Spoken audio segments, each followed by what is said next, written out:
Last week, Craig Harris at 12 News reported what Republicans in our state legislature have known all along. The loopholes they meticulously crafted in the universal ESA voucher expansion are working perfectly. Hi, I'm State Senator Lauren Kuby. As the news reported, there's over $400 million sitting in ESA accounts going unused. Now, we don't know exactly how much of that is sitting there because we're stuck in that 3-year grace period, and the Department of Education will not release that data. However, we do know that certain ESA accounts are not renewed each year, and there's likely a large amount sitting there that should be distributed to other critical areas of funding for Arizona. I sponsored 2 bills this past session, Senate Bill 1417 and Senate Bill 1451. Republicans refused to give these common sense reforms a committee hearing. SB 1417 requires ESA accounts that have not been renewed in 1 year to be closed and for the funding from those accounts to revert back to the state. And SB 1451 removes the ability for ESA dollars to be hoarded for college tuition.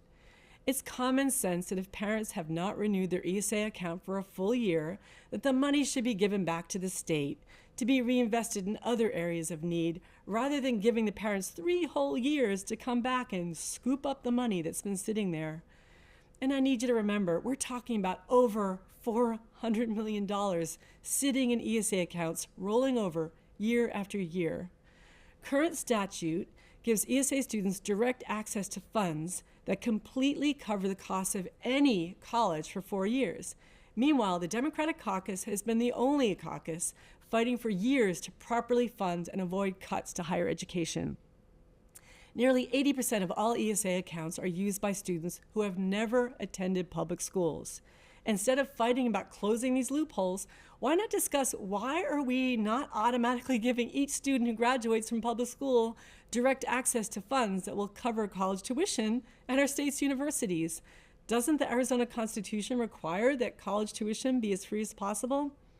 We have the Arizona Promise Program funded at just $36 million, not nearly enough to cover the need. But meanwhile, there's over $400 million sitting in the ESA accounts ready to be used to cover the cost of college for wealthy families with no red tape, no guardrails, and no conditions. It's a scam. Neither of my bills were given the time of day because Republicans prioritize protecting loopholes for wealthy families. Democrats have had these policies ready to go, and we're happy to see news coverage that showcases the inequities of this fraudulent scheme. The time for reform is now. Thank you.